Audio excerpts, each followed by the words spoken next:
ಇರ್ಬೇಕಾದ್ರೆ ಅವ್ರ ಜೊತೆ ಹಾಡಿದಂಥ ಡ್ಯೂಯೆಟ್ಸ್. ಸರ್, ಈಗ ವಿಶೇಷ ಅಂತ ಹೇಳಿದರೆ ಗಾಯಕರಿಗೆ ಭಾಷೆ ನಂಟಿರುತ್ತೆ, ಸಂಗೀತದ ನಂಟಿರುತ್ತೆ. ಕನ್ನಡದ ನಂಟು ಅಂದರೆ ನೆಲದ ನಂಟಿರುವಂಥದ್ದು ವಿಶೇಷ ಅನಿಸುತ್ತೆ ಜಾನಕಿ ಅಮ್ಮ ಅವರ ವಿಚಾರದಲ್ಲಿ. ಯಾಕೆಂತ ಹೇಳಿದ್ರೆ ಮೈಸೂರಲ್ಲಿ ಅವರಿಗೆ ನಮ್ಮ ಜೊತೆ ಲಾಸ್ಟ್ ಇಲ್ಲಿ ಸತತವಾಗಿ 60-90 ವರ್ಷಗಳಿಂದ ಹಾಡ್ತಾ ಇದ್ದಂಥ ಕೋಗಿಲೆ, ಗಾನ ಕೋಗಿಲೆ ಇವತ್ತು ಈಗ ವಿರಮಿಸಿದೆ.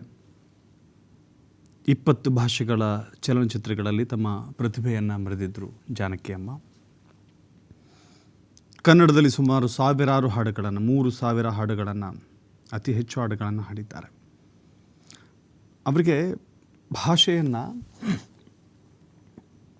ಅತ್ಯಂತ ಸ್ಪಷ್ಟವಾದ ಉಚ್ಚಾರಣೆ ಮಾಡುವಂಥ ಸಾಮರ್ಥ್ಯ ಮತ್ತು ಏರಿಳಿತಗಳ ಮೂಲಕ ಒಂದು ಹಾಡು ಹಾಡ್ತಾ ಇದ್ದರೆ 20 ಬಗೆಯ ಸ್ವರಗಳ ನಿನ್ನೆ ಹೇಳಿದ ಹಾಗೆ ಇವತ್ತು ಬೆಳಗ್ಗೆ 8 ಗಂಟೆಯಿಂದ ಮಹಾರಾಜ ಗ್ರೌಂಡ್ಸ್ನಲ್ಲಿ ಜಾನಕಿ ಅಮ್ಮ ಅವರ ದೇಹನ ಇಟ್ಟು ಎಲ್ಲ ಅಭಿಮಾನಿಗಳಿಗೂ ಕೂಡ ದರ್ಶನಕ್ಕೆ ಅವಕಾಶ ಮಾಡಿಕೊಟ್ಟಿದ್ದೀವಿ. ಇಲ್ಲಿ 3:30 ತನಕ ಬಹುಶಃ ಇಲ್ಲೇ ಇಟ್ಟಿರ್ತೀವಿ. ಅದರ ನಂತರ 3:30ಗೆ ಇಲ್ಲಿಂದ HD ಕೋಟೆ ತಾಲೂಕಿನ ಕಣಿಯನಹುಂಡಿ ಆ ಗ್ರಾಮದಲ್ಲಿ ಅಂತಿಮ ಸಂಸ್ಕಾರ ನಡೆಸಲಾಗುತ್ತೆ. 5 ಗಂಟೆಗೆ ಅಂತಿಮ ಸಂಸ್ಕಾರ ನಡೆಸಲಾಗುತ್ತೆ. ಅಲ್ಲೂ ಕೂಡ ಒಂದು ಸ್ವಲ್ಪ ಜನ ಯಾರು ಬರ್ತಾರೆ ಅವರೆಲ್ಲರಿಗೂ ಕೂಡ ದರ್ಶನಕ್ಕೆ ಅವಕಾಶ ಇರುತ್ತೆ. ಸರ್ಕಾರ ಹೇಳಿದೆ ಅವ್ರಿಗೆ ಎಲ್ಲ ಗೌರವದಿಂದ ಅವ್ರಿಗೆ ಅಂತಿಮ ಸಂಸ್ಕಾರ ನಡೆಸಬೇಕು ಅಂತ ಹೇಳಿ ಸರ್ಕಾರದ ಪ್ರತಿನಿಧಿಯಾಗಿ ನಾನು ಅಲ್ಲಿರ್ತಾನೆ. ಸೊ ಎಲ್ಲ ಸಿದ್ಧತೆಗಳನ್ನು ಕೂಡ ಮಾಡಿದ್ದೇವೆ. ಎಲ್ಲರಿಗೂ ಕೂಡ ದರ್ಶನಕ್ಕೆ ಸುಲಭವಾಗಿ ಅನುವು ಮಾಡಿಕೊಟ್ಟಿದ್ದೇವೆ. ಸೊ ಹಾಗಾಗಿ ಎಲ್ಲ ವ್ಯವಸ್ಥೆ ಚೆನ್ನಾಗಿ ಆಗಿದೆ. ಸ್ಮಾರಕ ನೀಡಬೇಕು ಅಂತ ಹೇಳಿ ಎಲ್ಲ ಬೇಡಿಕೆ ಕೊಟ್ಟಿದ್ದಾರೆ. ಖಂಡಿತ ಅದನ್ನು ಮುಖ್ಯಮಂತ್ರಿಗಳ ಗಮನಕ್ಕೆ ತರ್ತೀನಿ. ಯಾಕೆಂತಂದರೆ ಅದು ನಾನೊಬ್ಬನೇ ತೀರ್ಮಾನ ಮಾಡೋಕ್ಕಾಗೋದಿಲ್ಲ. ಸರ್ಕಾರದ ಮಟ್ಟದಲ್ಲಿ ಮುಖ್ಯಮಂತ್ರಿಗಳು ತೀರ್ಮಾನ ಮಾಡಬೇಕು. ಖಂಡಿತ ಅವ್ರಿಗೆ ಗಮನಕ್ಕೆ ತರ್ತೀನಿ. ಮತ್ತು ನಾನು ಕೂಡ ಅವರಿಗೆ ಬೇಡಿಕೆ ಇಡ್ತೀನಿ. ಯಾಕೆಂತಂದರೆ ಜಾನಕಿ ಅಮ್ಮನವರು ಮೈಸೂರು ಜೊತೆಗೆ ಬಹಳ ದೊಡ್ಡ ನಂಟಿತ್ತು. ಅವರ ಪತಿಯವರು ಕೂಡ ಮೈಸೂರಿನವರೇ.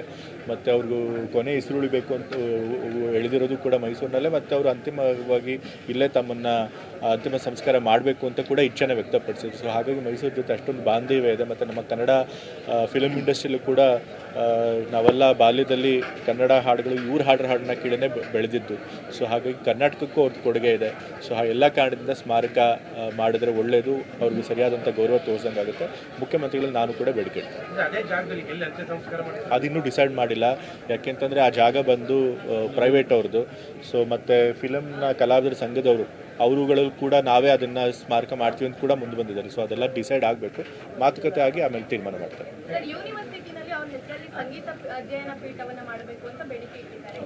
ಅವ್ರ ಹೆಸರಲ್ಲಿ ಬೇಕಾದಷ್ಟು ಅವರನ್ನು ನೆನಪನ್ನು ಉಳಿಸ್ಕೊಳ್ಬೇಕು ಅಂತ ಹೇಳಿ ಬೇಕಾದಷ್ಟು ಕಾರ್ಯಕ್ರಮಗಳನ್ನು ಮಾಡಬೇಕು ಅಂತ ಬಹಳಷ್ಟು ಸಲಹೆಗಳು ಬಂದಿದೆ.